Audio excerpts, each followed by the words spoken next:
Hello everyone. I put a shout out for questions for a Q&A on Instagram and on my YouTube community thing, and I've got heaps of them. So I'm going to do a get ready with me using my Project Pan stuff. So I've got it here.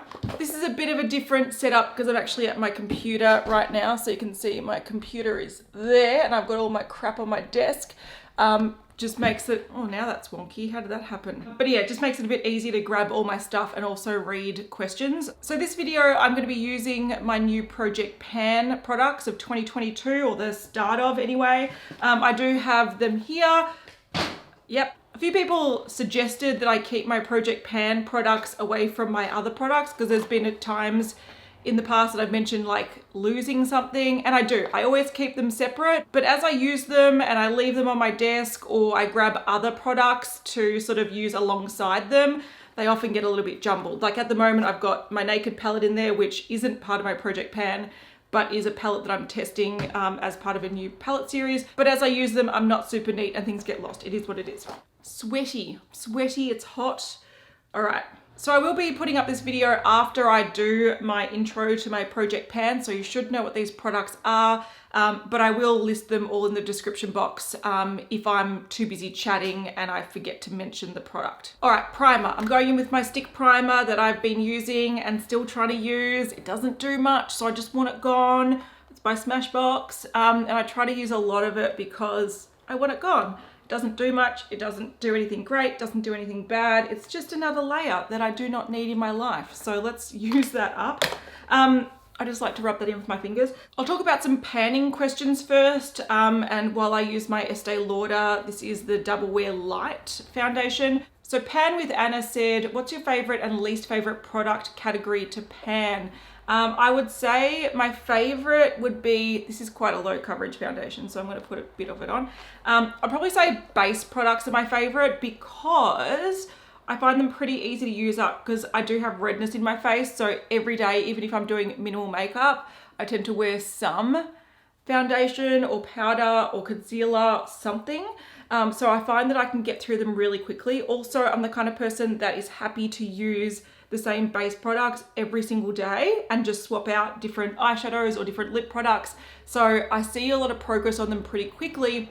And also my base drawer, it doesn't have too much in it. So I always feel like when I use something up, I'm on the verge of having a collection that's under control. Like for example, with my concealer, I had one that I'm panning is one that I've been gifted in PR, but prior to that I only had 2 in my collection. So I feel like, yeah, base products, I nearly have my collection under control, and that's sort of exciting. So base products are definitely ones that I like panning the most. Speaking of the concealer I'm panning, it's by Covergirl, the Outlast Extreme Wear, and I'm just going to pop a little bit. I don't use much concealer. People love to go heavy-handed with concealer. I think it looks really horrible. I just use it where I sort of need it. And my least favorite is probably lip products because I do like to change them up every single day. And the only successful things I can pan are like lip balms or lip glosses because they're things I can sort of reapply. But yeah, lip products, I hate wearing the same color every single day. So that would probably be my least favorite. This is a pretty common question when people aren't fans of panning or they don't really pan themselves. How do you feel like you're not neglecting other products when panning? I don't feel like I'm neglecting other products because if I want to use other products, I just use them. So like I said, I have my little Project Pan there, but I'm going to tilt you down.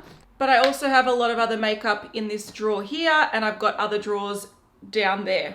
So if I want to use other products, I just use other products. And I find that project panning, if you're very strict and you can only use those products, yeah, you are going to start to feel like you're wasting the rest of your makeup, or you're going to start to get really bored of it. I tend to use this as like my core makeup group. So like I said, I tend to use the same base products every day and I don't feel the need to use anything else. I'm just happy to use whatever works. But when it comes to eyeshadows and lipsticks and sometimes highlighters, I like to change it up a little bit, and I let myself do that. As long as I'm still using some Project Pan products, or I'm using them most of the week, then I've got no problem delving into other things, and it makes things a little bit more fun for me. The other makeup is a little bit more special, and I don't get as bored using the same things because I'm not forced to use them every time I do my makeup. I just choose to use them most of the time, or most of my face is made up of my Project Pan products. We got a question, did you guys invent Project Pan? No, we didn't, but for the past few years, we have been doing the Team Project Pan hashtag, and that's just a project that Hayley and I started because we liked the format, and it was sort of, we tweaked it to a format that we thought would get a lot of use out of the products. So it's pretty much a year-long Project Pan, but it's a full face and it's rotating. So as you use something up, you rotate something new in. And I feel like I get really good results with that, and it's quite fun, and a lot of people like it as well. So we didn't invent Project Panning. We've been doing it for a long time. I think I've been doing Project Panning for like 6 years or something, 7 years, like a long time. But we definitely didn't invent it, and we didn't even invent the format. We just sort of took elements of different formats that we liked and put it in one type of Project Pan format. Oh, what has been my biggest accomplishment in panning? Look, I think panning the Lorac Pro palette and nearly panning all of it last year, I think was pretty good. But I sort of like to just pan things and move on. Like, I'm always sort of like, okay, that's done, on to the next thing. So I don't really like see it as being a big accomplishment. It's just a way for me to get use out of products that I own and sort of not feel like they're going to waste. So I think just in general, when I look at how many products I've panned in a year, which I think last year was like 60 something, what was it? 68. That in itself is the accomplishment for me. I'm like, yes, I've used up those products, and now I can sort of move on to other things, and that's what I like the most. Does Project Panning deter you from buying meh products / stuff to review? Yes. I don't think it's so much Project Panning that's deterred me. I think it's just having a big collection and feeling overwhelmed by the collection. I don't want to bring anything new into my life if I don't like it or love it. Also, I've got so much good makeup that why use something else when I've got good stuff? So I will try to only bring in good things in my collection. I'm using the Covergirl powder. Yeah, because I don't actively want to bring in crap things. Like, I don't want to use them. I don't want them around. It's a waste of space for me. It's a waste of money. It's a waste of time. It's a waste of bad makeup days. So yeah, I only really try to buy things that are good. I'm not the kind of person that will buy something crap just to make like a shocking thumbnail and getting clicks. Like, I don't care about that at all. Here's the fun thing, I'm using my palette. So this is the Benefit Cheekathon palette. I'm using it for blush and bronzer this year. So there's 1 bronzer and 4 blushes. This is the empty cavity where you put the little brush. So that's not anything going on there.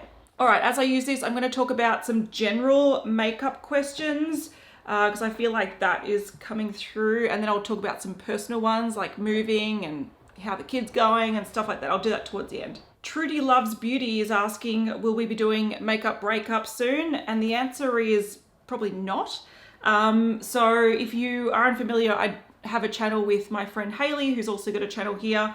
And we were doing beauty news and the makeup breakup. The makeup breakup, we actually had bought a lot of things for the makeup breakup, and then the pandemic hit and we couldn't catch up because we had restrictions and all that kind of stuff and lockdowns, which, mind you, lockdown wasn't that you can't leave your house, it's just that you're restricted on what you can do. So you can't go visit friends, you can't go to restaurants, you can get takeaway coffees, you can go for walks, you can do that kind of stuff, but you can't actually like socialize in small proximity. So that was actually against the law. So we couldn't film together, so we couldn't do the makeup breakup. And so after nearly 2 years of not doing it, it's sort of hard to then get back into it. So we're not going to do any makeup breakup soon, I'm glad you've been binging them. I'm sorry that we're not doing them, but we may do some down the track. It's just that we're taking a break from the channel now because we're sort of feel a little bit overwhelmed with it all, and life in general. And so we're sort of putting a halt on that channel.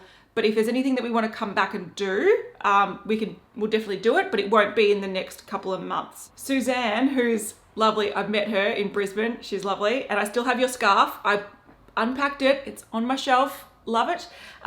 So she asked, will you and Hayley do guest appearances on each other's channels? Can you tell us more about your new home and the makeup filming space? Given the horrendous collabs we've seen, what do you believe needs to happen to create an interesting collaboration? And lastly, she asked, would you consider a lifestyle channel?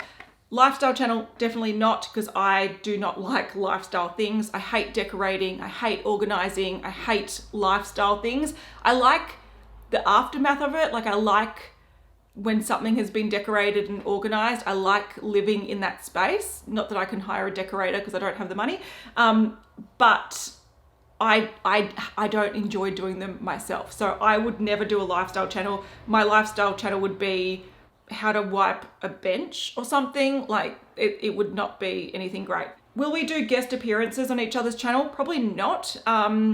Mainly because our sort of channels are sort of, you know, I'm going to go in with a blush. I'm going to go in with Rockateur. Our sort of channels are more sort of review, you know, just us talking to the camera, testing makeup, doing whatever. I feel like if we were to do any filming together, which again requires sort of planning, so you need someone to come over, you've got to set up a space for 2 people to film, which I haven't sort of prepped one properly in this house. It just takes a lot more time. I'm filming at the moment as my child is sleeping. I'm literally watching the camera and watching him sleep. So I sort of have to film sort of on the fly, and that doesn't work with sort of co-filming. And if we were to co-film, we would probably put it up on Beauty News. So we don't want to completely abandon that channel. If we do want to film together, that's where the content will go. It probably wouldn't be guest appearances on our channels. New home and makeup filming space. I'll talk a little bit about that when I get to sort of the more personal stuff. And with collabs, I think what needs to happen for a good collaboration is that you have to collaborate with, generally, I reckon a person is the best one. I think properties are kind of just cash grabs at the moment, but I feel like something's got to work really well with the brand. So for example, a good one was Angie and Kaleidos, because she uses Kaleidos. They love her sort of style and they worked really well together. It's got to be sort of like 2 properties that are passionate about each other and work really well together for it to be a good collaboration. And there's definitely potential out there for that to happen. It's just not the commonplace thing at the moment. Oh, what's it like moving a large makeup collection? It was actually fairly easy. I packed away my makeup collection really early on, and I only kept out the things that I was sort of using day to day.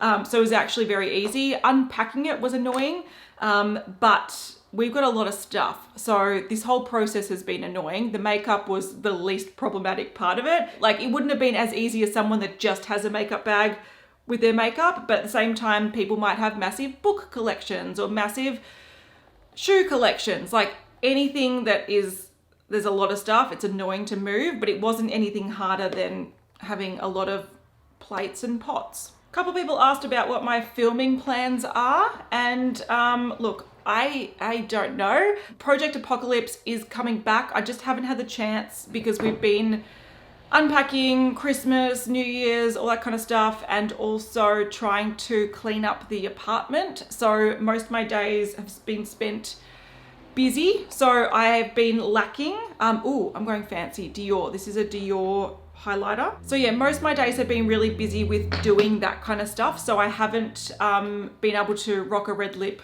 as often as I would like. So my current month is lagging behind. So I might actually this year make my Project Apocalypse check-ins at the end of the month. So like January, end of the month, because this month is taking a long time and it's supposed to be December. So we're already in January and I'm only halfway through. So yeah, so I will be doing that. I will be doing an eyeshadow version as well, eyeshadow palette version. So the one that I'm currently testing out is the Naked palettes. And that's what I'll be using in this video because I don't have an eyeshadow in my project palette. I love this highlighter. I don't know if you can see it, but it's just so beautiful. Bloody Dior and your expensive highlighters that are gorgeous.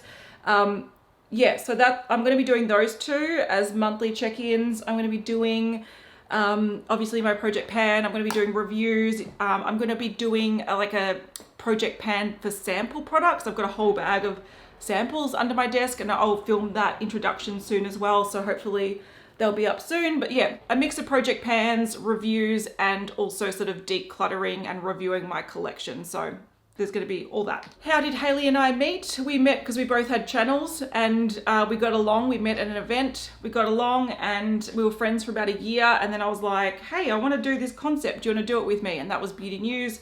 And then we started it literally that weekend. So that's how we started Beauty News, but we actually had our individual channels first, and that's how we met. So we met through YouTube. So Jacqueline actually asked the same thing, but she also asked who came up with the channel idea, and pretty much, oh, paint pot, by the way. Pretty much I was at work, and I used to listen to podcasts at work, and I was like, I wish there was like a beauty podcast talking about new release stuff. And back then there was like no beauty podcast. So I was Googling them and trying to find them, and there was none. So I actually messaged Hayley and I was like, I've got this idea. Do you want to do this sort of visual podcast thing with me? And yeah, and she was keen. I called her on my way home from work. And I think that was like on a Thursday, and literally on Sunday we filmed the first one. So that's how, yeah. The good thing about Hayley and I is we're doers.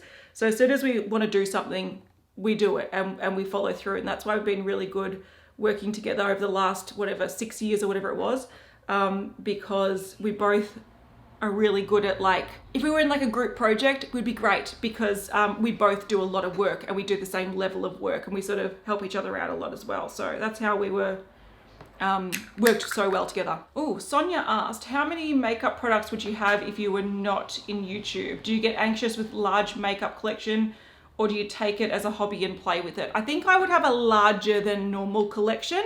And I started YouTube because I loved makeup, and I was buying stuff, and I was watching reviews, and then I'd buy something and I'd be like, that's not the same as what I thought it was going to be. So I thought I'll start my review. And that's how I started YouTube, essentially. Going in with the Naked palette. I'm just going to do something really easy. I'm going to go in with Sidecar, and then some mattes, and then maybe, what's over here? Smog, something like that. Something pretty basic. Yeah, so I was just pretty much wanting to add my reviews to the world, because that's what I was relying on. Because a lot of the stuff, oh, it's a bit of fallout. Naked palette, what are you doing to me, mate? There was pretty much, so that's how I pretty much bought a lot of my makeup. Was a lot of the brands weren't available in Australia, so I had to order them online. So I had to really rely on reviews in order to figure out what I wanted. And yeah, and then when I thought differently compared to the reviews I saw, I really wanted to sort of post my thoughts, and that's how I started a blog, and that's how I started YouTube. So yeah, I've always had a larger than normal makeup collection. So I would probably have a decent sized one, but probably not like hundreds of palettes. And also a lot of my makeup, to be fair, like the majority of it I have bought, but in the past few years, a lot of it I received in PR, and I obviously wouldn't have those. So I would probably have fun and play with it, but it'd be probably maybe a quarter of the size of my current makeup collection. What are your feelings about the makeup releases of the year so far? To be honest, I haven't had time to pay much attention to them. And now that we're taking a break from Beauty News, I post some things on Instagram on the Beauty News account, but I'm not that fussed. I'm trying not to like think too much about it. I'm trying not to have feelings about it, because I'm trying to get a break from sort of critiquing new releases. So I'm just sort of like, whatever, I don't care.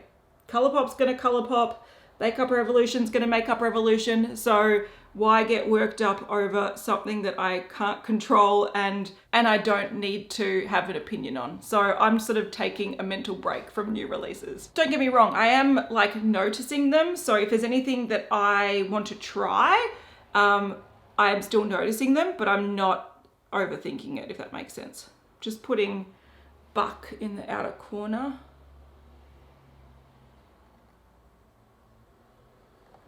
Into the crease a little bit. There is a bit of fallout happening with this palette, but it's surprisingly easy to apply and blend besides the fallout. All right, SS_S had a really good question. I'll have it on the screen, but essentially it's about, is new makeup better than like OG favorites? And does that mean like new makeup is always improving in quality?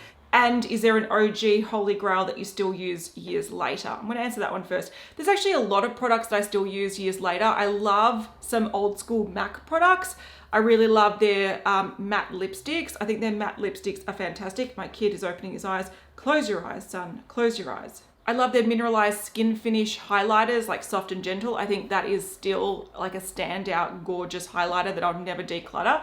So I think there's still some formulas out there that are really, really great. But I do think overall some categories are getting better. I think cream products are getting better. So like blushes, bronzers, highlighters, I think overall they're a lot nicer and they can work on more skin types. Like I've got oily skin.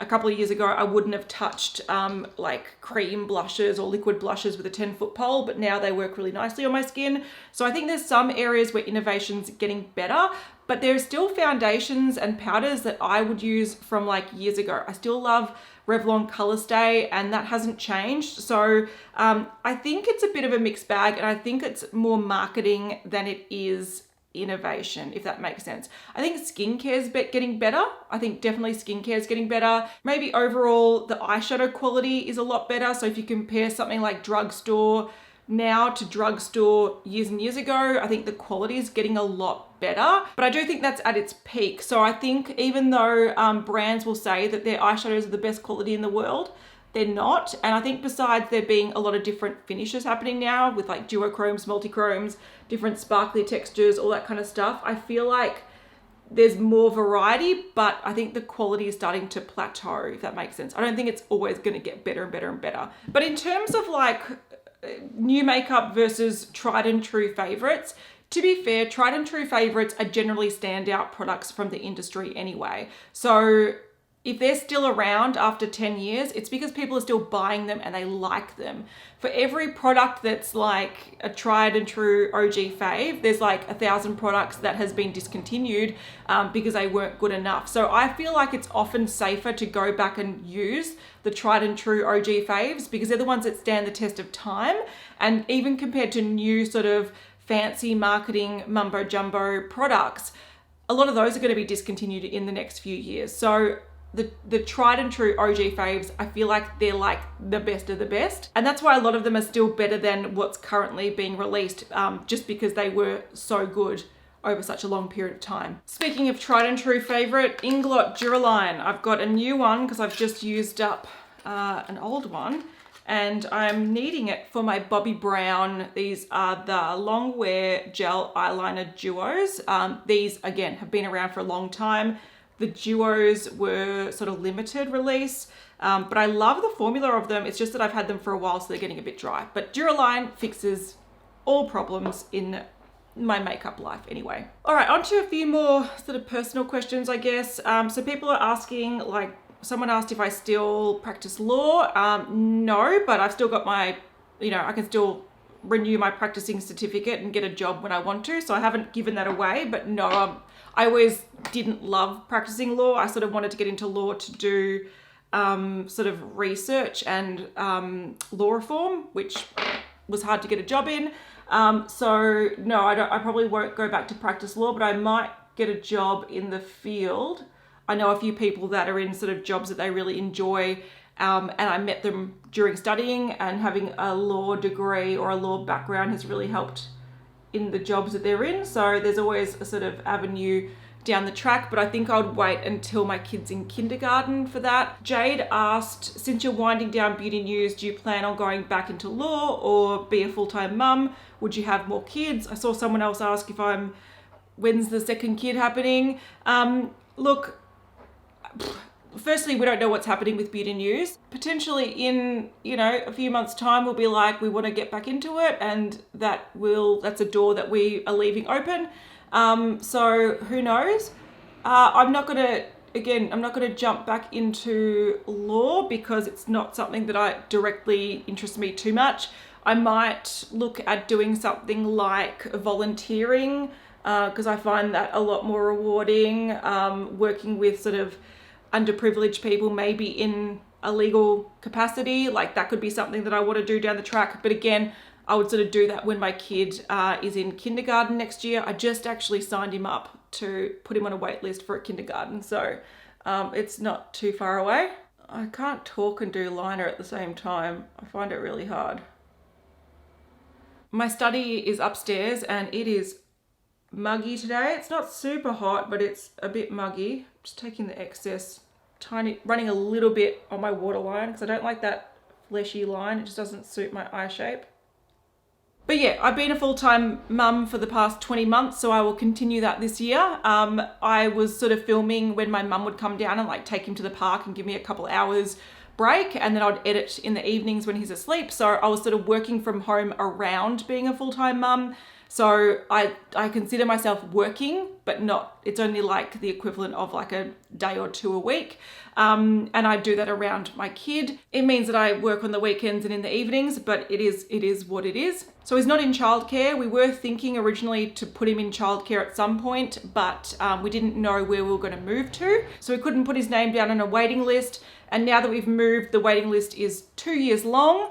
And by that time he'll be in kindergarten. So I may as well just, you know, still do what I'm doing, working in the evenings, on the weekends, when I get a break, and just be the full-time mum. Also in a pandemic where he's unvaccinated and can't be vaccinated, like I'm all for vaccinations. If I could get him vaccinated tomorrow, I would, but he's too young to be vaccinated. So, in this sort of time, I sort of am a little bit cautious about just dumping him in childcare when I technically don't need him to be in childcare because I can manage him on my own and with my mum. So yeah, that's what I'm sort of going to be doing this year. I'm going to be working on my channel a little bit. Someone asked as well, I don't know where it is right now, but like, what do I do sort of other than YouTube and whatnot? I have started pottery classes, so I do pottery.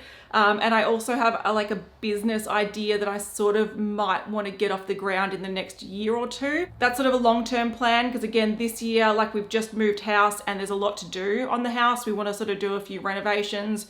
We want to get like a back decking put in and all this kind of stuff. So I'm going to be doing a lot of that sort of work or managing a lot of that, looking after the kid, doing some YouTube here and there, maybe picking up a little bit of work here and there, but nothing too sort of concrete and full on. And in terms of would I have a second kid, we are sort of trying for a second kid, but I'm not holding out hope that it's gonna happen. Like I'm not pregnant, by the way. A few people were insinuating that we're giving up beauty news because I was pregnant. No, it's not happened. It hasn't happened. It's not happening at the moment. So we would try for a second, but it took us a year to conceive Sebastian, and I don't hold out much hope that it's going to be that easy since I am getting older. I'm a couple of years older than I was back then. So if we try for a while and it doesn't happen, it wasn't meant to be. But if we do have one, then cool. So there's no baby at the moment, but you know, we would welcome a second one if it happened. Going in with brow products, this is the Benefit Kabrow. Yeah, and I'm also mindful that if I do happen to fall pregnant, I don't want to get a new job, like a new sort of office job or a law job or something, and then have to, you know, go on maternity leave straight away. So I'm sort of leaving this year open to see what happens, and sort of just work on, you know, my family and my house and a potential business idea that I have and whatnot. So that's what this year's sort of for. And to be fair, I only had a 1 month of maternity leave when I had Sebastian. So if you remember, we were back to uploading beauty news 1 month after I had him. So I actually don't feel like I've had proper maternity leave. So this is sort of my chance this year to do my own thing and sort out my own life. Because yeah, I've just been busy. Even though we're in a pandemic, or we are in a pandemic and we're in lockdowns and stuff, I was really busy. Speaking of restrictions, I'm just getting a spoolie to brush out those because that can get a bit bold, especially if I'm not doing like really heavy makeup, it can look a little bit bold. Moonlight Sonata said, what are the current COVID restrictions in your part of Australia and how have you been coping? At the moment, we're like 93% fully vaccinated over 12, age of 12. So we're pretty fully vaccinated and they're rolling out boosters and whatnot. I'm not yet eligible for my booster. I think end of next month I can get it.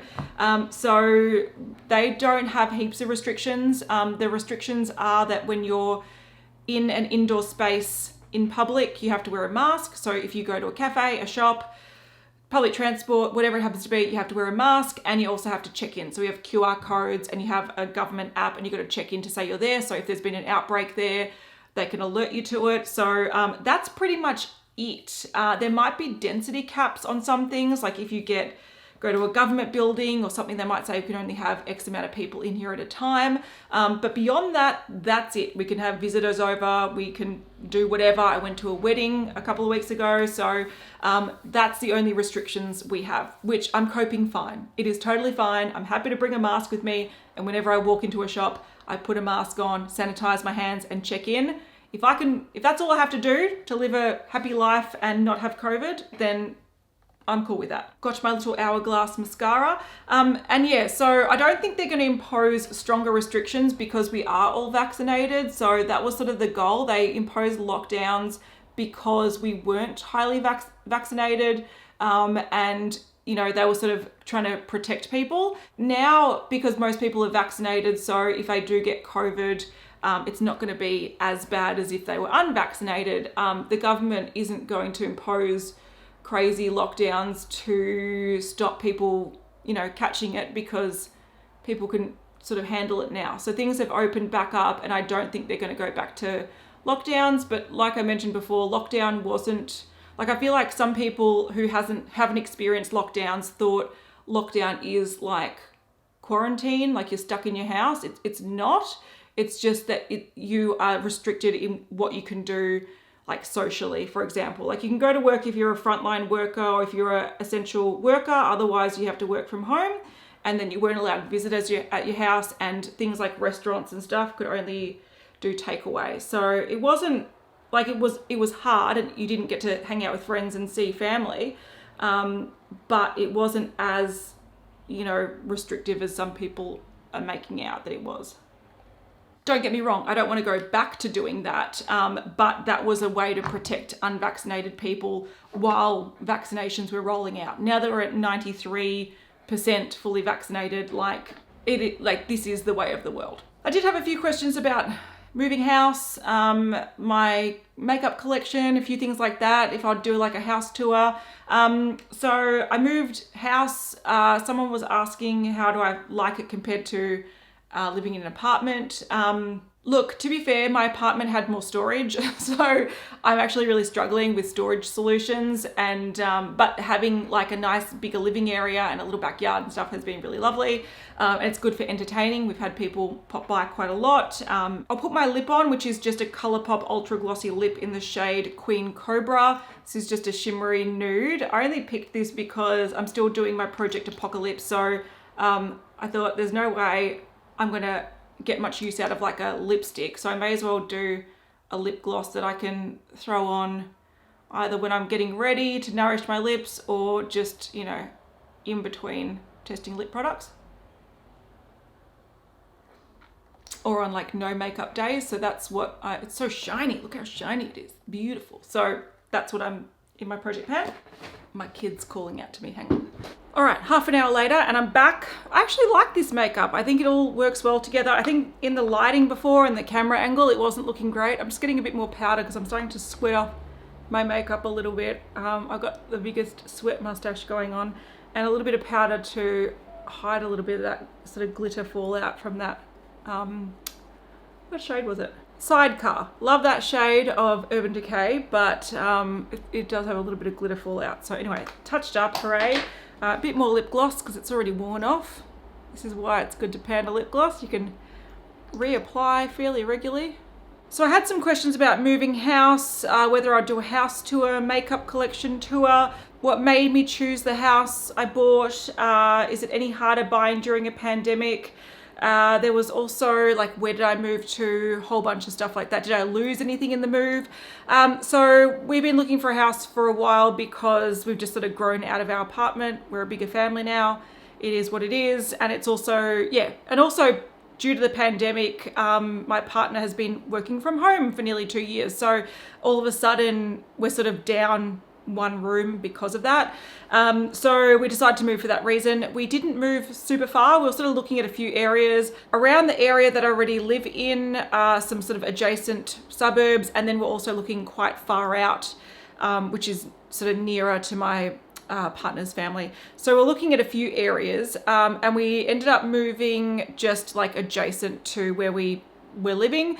So technically it's a new suburb, but I've lived in this area for the past like 13 years. So it's not that new. I've just never lived in this sort of area, if that makes sense. But I've frequented the area. I'm very familiar with it.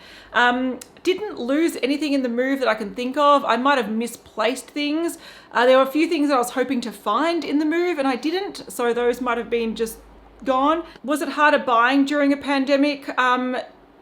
No and yes. The process was a little bit more socially distanced and like private inspections and a lot of like online tours and stuff. But what made it hard is that the property market's booming at the moment and house prices and property prices are skyrocketing. So they've gone up like 30% or something in the last couple of years. So things are a lot more expensive. So what we could have bought for this price a few years ago is so much different to what we could afford now. But the fact of the matter is that we couldn't afford this property price a few years ago anyway. So we sort of had to adjust and work with what we had. So property prices are a lot more expensive, but also there's a lot more demand for places. So all of a sudden there's a lot more competition and properties will sell within a few days rather than a few months. So it was harder. It took a lot longer to like look. But we sort of had a few places that we were looking at and were interested in, and we just happened to get this one, so we took it. Marianne Miles is a very different person to me.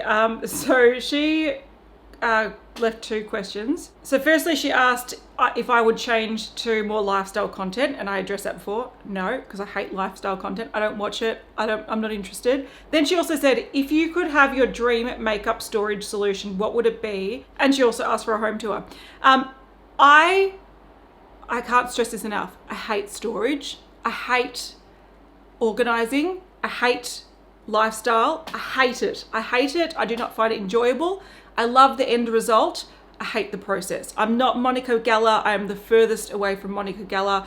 I get storage solutions because they're necessities, not because I enjoy organizing. I don't enjoy decorating. I don't enjoy any of it. I hate the process. Again, like the outcome, absolutely despise the process.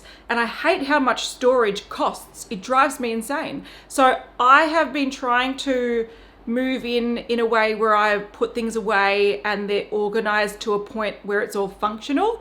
But could it be heaps more organized? Absolutely. Could my place look a lot more, aesthetically pleasing? Absolutely. Is it going to? Fuck no, because I don't have the motivation, the interest, the time. I don't give two shits.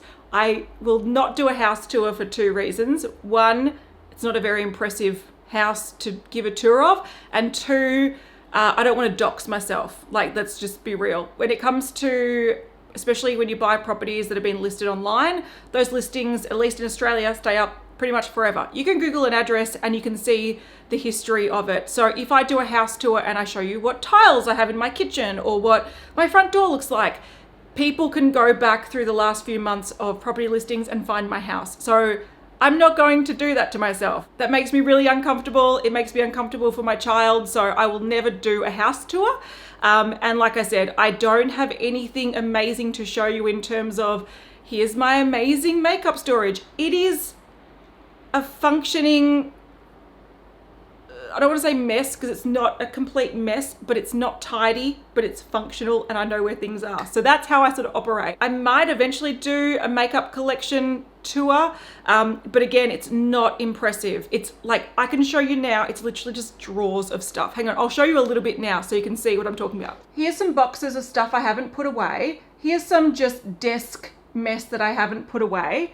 Here, I've got base products, primers, powders, foundations. Is it tidy? No. Can I find everything? Yes. These down here are empties. So I have an empties bucket on the floor. Bronzers, highlighters, blushes, roughly. That's the rough thing. Some migrate to other places, but that's the rough sort of thing going on. Random drawer that has not been organized. This is mainly lip products that I haven't done Project Apocalypse for, and random mirrors and stuff. So there's that. More random shit that I haven't organized, and more random shit I haven't organized. These are mainly lip products that I have done Project Apocalypse check-ins for, and backup hand cream and setting sprays that I haven't organized yet. So yeah. In the drawer section of my desk, I have brow products, some like single eyeshadows and cream eyeshadow products that I use fairly regularly, gel liners, mascaras, primers, glitter glues and brow things and random stuff, lip balms, sharpener, you get it, stuff. See the state of my desk? It's not picturesque and amazing.